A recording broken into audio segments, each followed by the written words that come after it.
Ya film aja bisa didanai oleh kripto gitu kan. Jasa layanan hukum juga bisa di engagement dengan blockchain, dengan cryptocurrency, bisa atau dengan NFT. Tapi kemarin ada artis yang nikah terus maharnya salah satunya pakai kripto.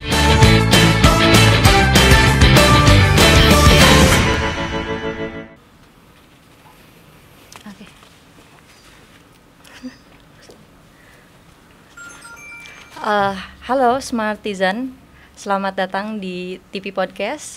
Di TV Talks kali ini kita akan berbincang-bincang mengenai cryptocurrency bersama narasumber kami, yaitu Pak Raden Tubagus Wijaya. Selamat sore Pak. Sore, panggilnya TW aja. Oh Pak TW, oke Pak TW. Di sini saya akan sedikit mengulas profil Pak TW ya. Beliau adalah seorang entrepreneur hebat.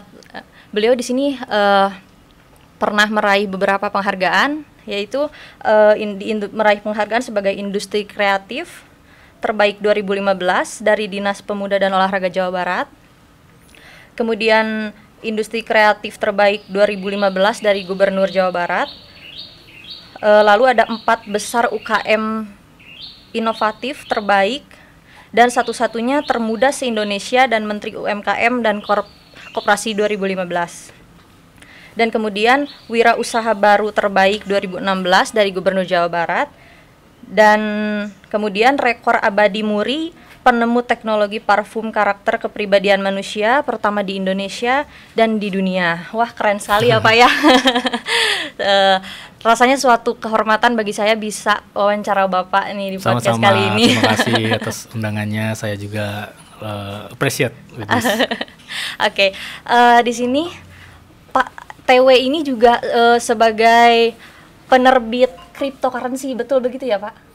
Ya, kurang lebih kita ada company baru, jadi di grup kita namanya Priai Group ya, dan kita memang basicnya di core bisnisnya IT, tapi IT itu berkembang menjadi parfum, menjadi kosmetik, menjadi macam-macam ya. Termasuk kantor hukum juga ada, kantor hukum Priai dan juga berbasis IT juga. Nah, My New Company itu bergerak di pengembangan teknologi blockchain. Nah, salah satu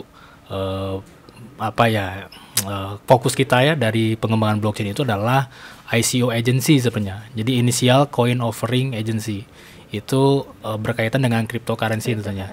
Jadi bagaimana pola baru mendapatkan pendanaan melalui cryptocurrency, penawaran coin offering. Jadi kalau yang biasanya konvensional itu kan IPO ya, Initial Public Offering itu pola pendanaan dengan menerbitkan lembar saham di saham publik ya. Yeah. Nah, ini ada yang terbaru sebenarnya dan cukup menjanjikan. Menjanjikan ya Pak.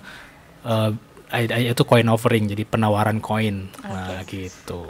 Oke Pak, sebelum lebih jauh lagi nih buat Smartisan biar lebih tahu gitu, apa sih Pak cryptocurrency itu sendiri? Oke, cryptocurrency itu aset digital ya, atau mata uang digital yang biasa didengar oleh kita. Itu memang menggunakan kalau di bidang IT-nya kan kriptografi gitu ya. Nah, dibangun di atas blockchain, sistem blockchain atau jaringan blockchain. Di mana jaringan blockchain ini yang dulunya konvensional itu kan sentralisasi ya. Jadi servernya dan lainnya itu sentralisasi. Kalau ini desentralisasi. Jadi tidak dikuasai atau dimiliki oleh entitas manapun. Ini terdesentralisasi sehingga lebih transparan. Ya banyak manfaatnya lah dibanding teknologi sebelumnya lah gitu. Oke.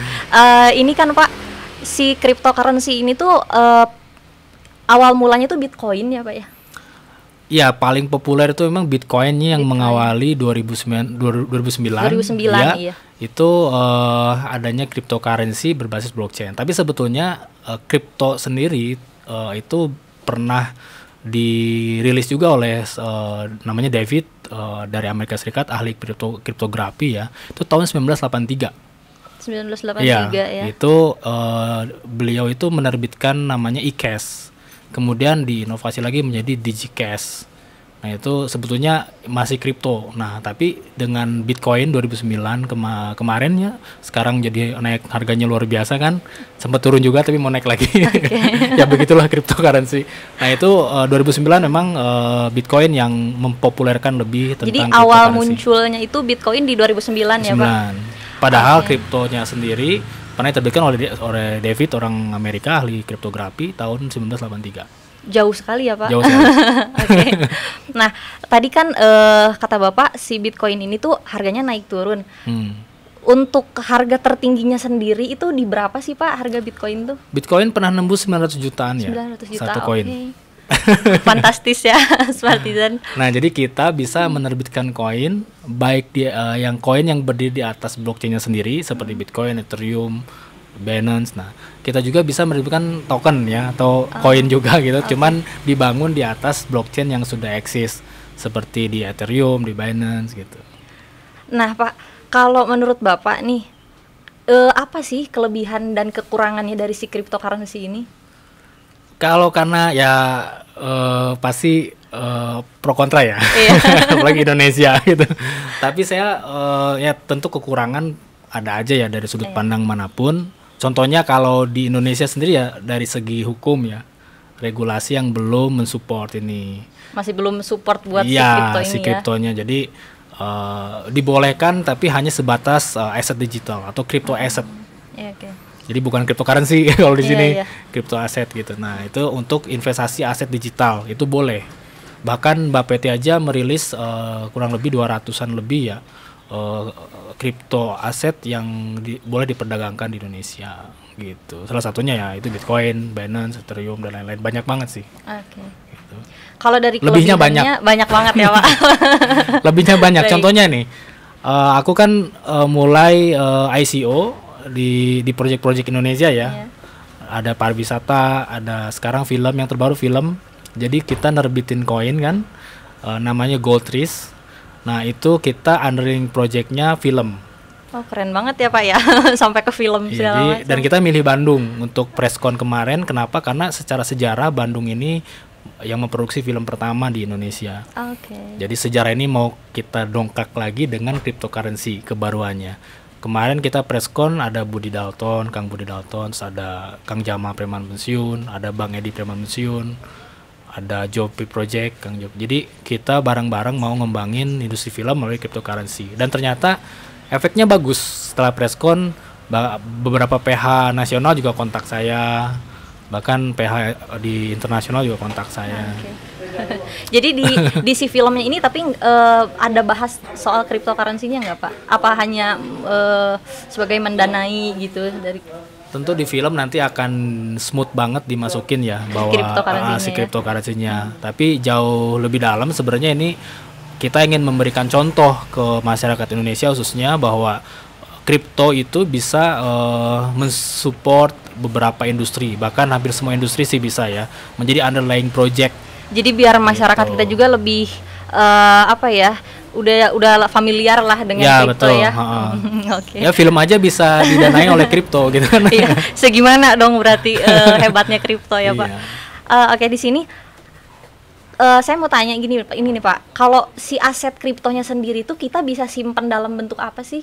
Apakah soft file? Apakah ada akun tertentu? Apakah ada dompetnya? Apa gimana? Ya pakai e-wallet ya. Wallet kripto itu ya. Jadi misalnya nanti kalau di webs, karena saya lagi ngembangin webs, jaringan webs ya. Jadi di webs itu ada web exchanger ya, web exchange. Itu di dalamnya udah ada e-walletnya. Ada smart contract walletnya di situ juga. Jadi semua disimpan di situ, bentuknya angka-angka gitu. Nah, kalau menurut Bapak nih Pak, tips untuk pemula yang ingin memulai cryptocurrency itu apa tipsnya? Tipsnya pelajarin dulu sih ilmunya ya. Pelajarin dulu ya. Karena saya juga sama mempelajari tentang blockchain dan kripto ini kan kurang lebih 3 tahunan ya. Baru di tahun ini kita mulai mengembangkan itu. Sebenarnya pertengahan tahun kemarin sih, cuman officialnya tahun ini. Nah itu awalnya ya kita pengen tahu dulu ini makhluk apa sih sebenarnya. Harus benar-benar paham dulu ya Pak. Makhluk apa sih gitu. Terus saran saya juga ketika mengenal kripto ini terus menjadi solusi dari semua permasalahan yang ada misalnya. Nah, kita fokusnya kepada tetap jangan berniat scam, jangan niat menipu gitu ya, karena ada juga di luar sana atau di dalam negeri mungkin belum ada sih ya, mudah-mudahan di luar itu banyak koin-koin atau token-token yang scam. Jadi proyeknya nggak ada, begitu dia dapat dana kabur gitu. Nah, jangan seperti itu, karena ya blockchain sebebas itu sih sebenarnya ya. Nah, saya saranin kalau mau udah kenal kripto terus ini jadi solusi nih. Nah, kita juga harus beneran lah ada projectnya. Kalau lebih bagus ada existing project, jangan future project gitu. Iya. Jadi kita harus lebih bijak lah ya Pak dalam menggunakan cryptocurrency ini. Gitu. Nah, kemudian yang saya dengar nih Pak, katanya tuh proses kayak transfer dalam cryptocurrency ini tuh anonim gitu. Nah, itu maksudnya anonim tuh gimana ya Pak? Anonim itu biasanya kan penerbit kayak Bitcoin ya kan nggak ada yang tahu siapa sebenarnya ya. Nah, kalau proses transfer permindahan satu kripto ke wallet yang lain tuh ada smart contract-nya, jadi jadi bisa dilacak sebenarnya karena ada smart contract tiap wallet, dan bahkan peredaran total kripto di seluruh dunia itu transparan, jadi angkanya diketahui, tidak bisa dimanipulasi. Nah, makanya desentralisasi. Nah, inilah yang dikhawatirkan negara-negara sebenarnya, karena kayak misalnya kita ada kan wallet pembayaran lah ya, pay gitu ya. Nah, misalnya saldo saya segitu di satu aplikasi. Nah, tahu nggak kita berapa jumlah peredaran total di pay itu, di aplikasi payment itu? Kan kita nggak tahu ya. Beredarnya berapa banyak. Nah, kalau di kripto, di blockchain tuh ini jelas. Nah, ini yang sebenarnya spiritnya bagus ya. Apalagi kalau dibawa ke ranah politik misalnya. Kan ini mau tahun politik nih. Ya, ini saran aja. Bisa kok digunakan sistem pemilihan election vote ya. Buat pilpres, buat pilkada, buat pilkades bahkan. Dengan sistem blockchain. Sehingga jumlah suara tidak bisa dimanipulasi. Karena udah sangat transparan banget ya, dan hemat biaya pasti. Ini saran aja.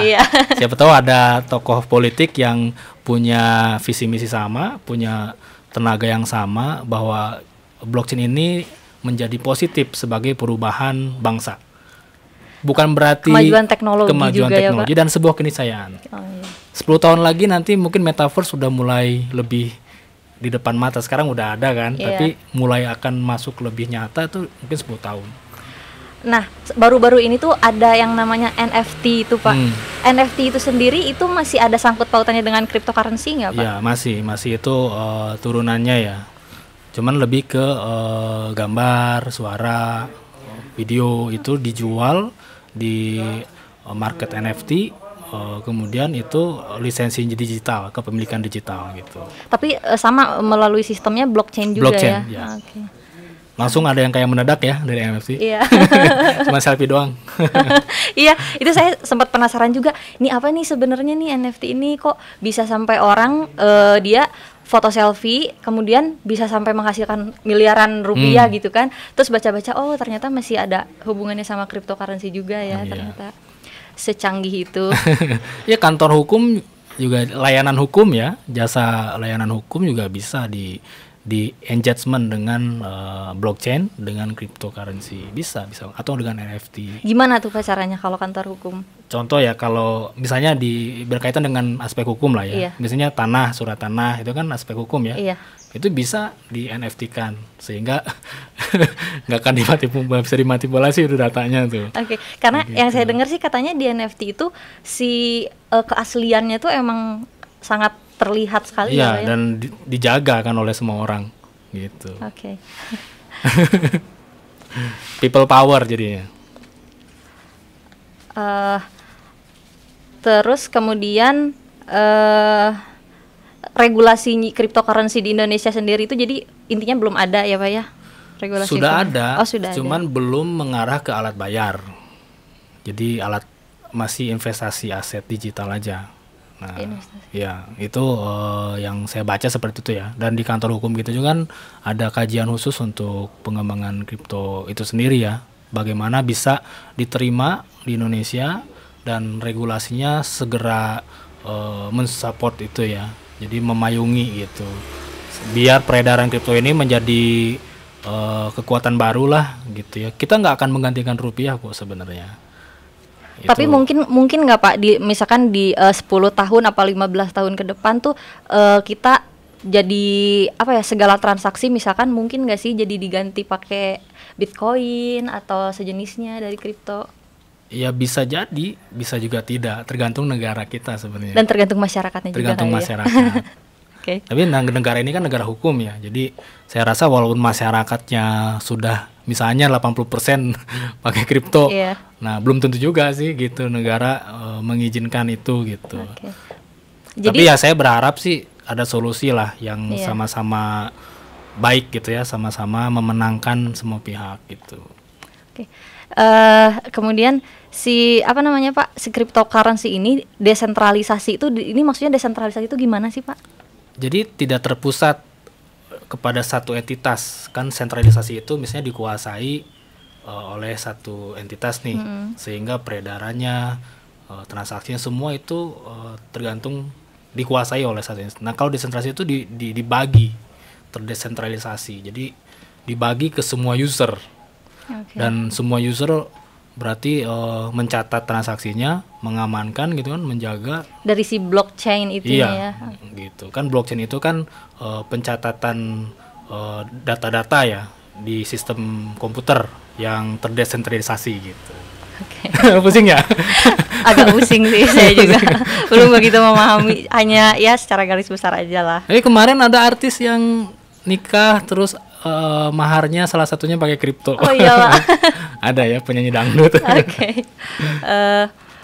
Apa lagi ya? Jadi kripto lah pokoknya sekarang.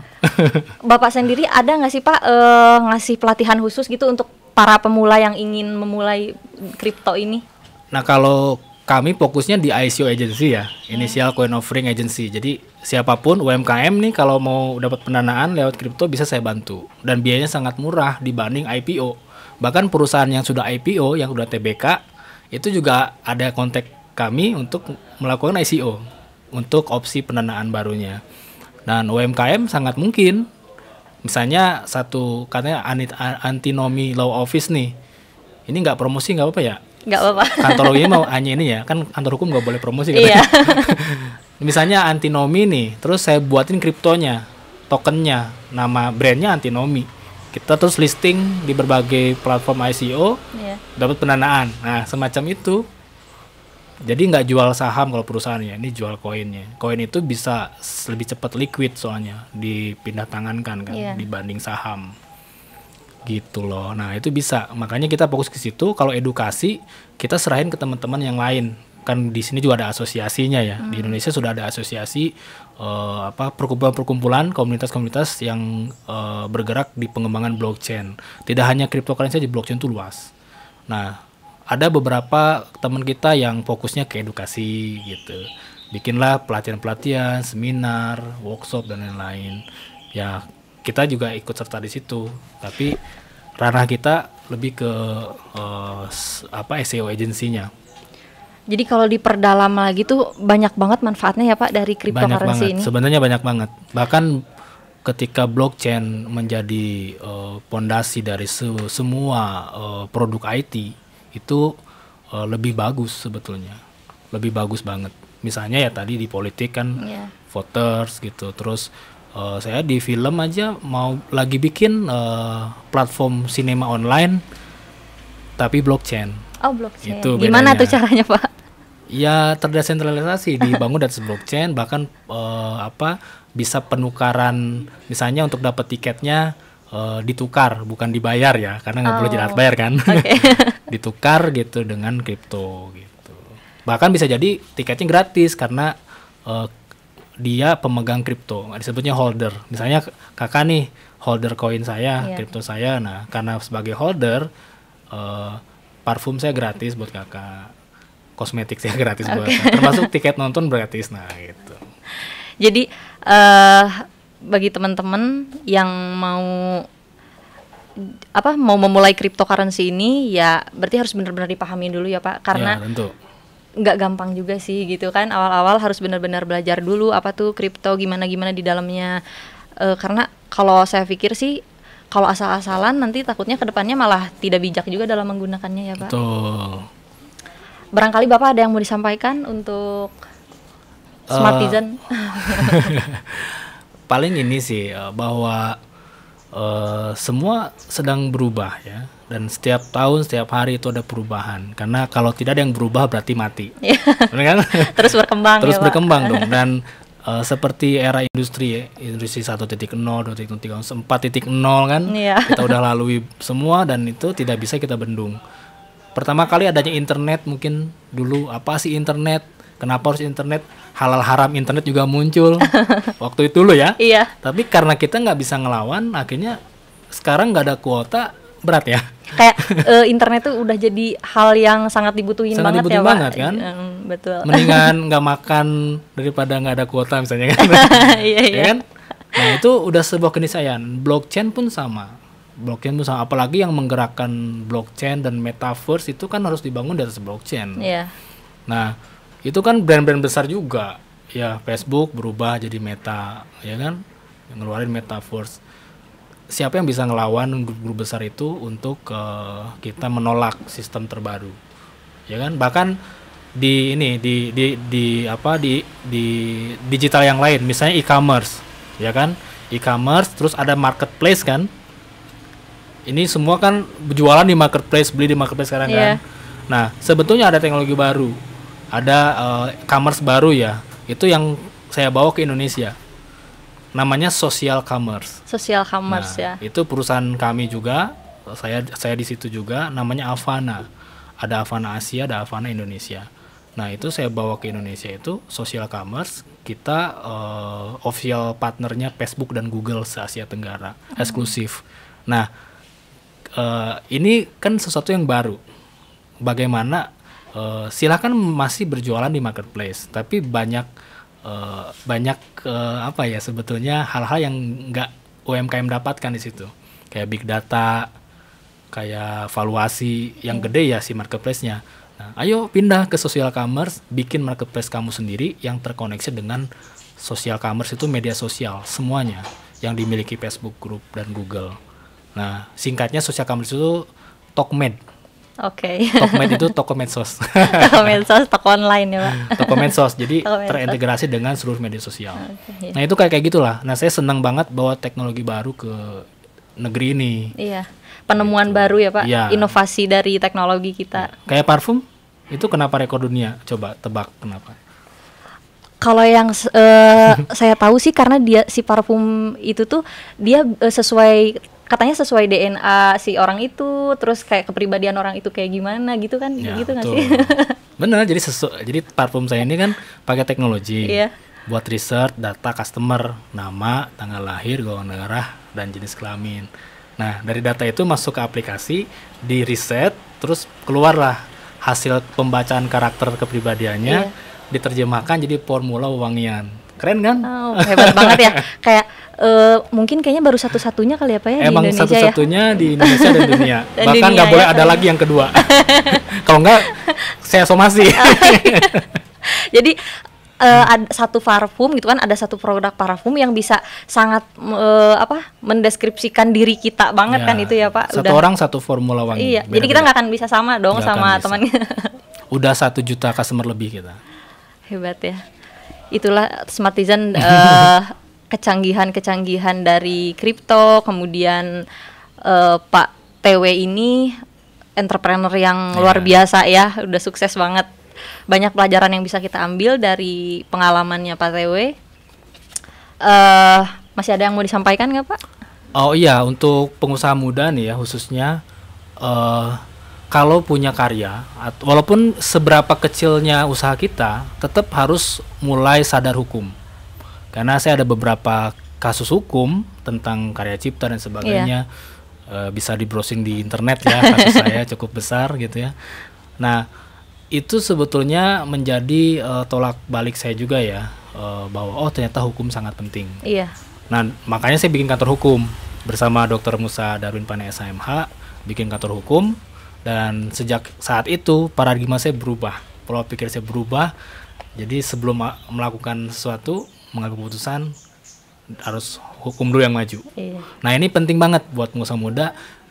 Sebenarnya cost-nya rendah kalau kita mencegah kejadian hukum ya, perkara. Tapi kalau udah terjadi, nah itu biayanya bakal mahal.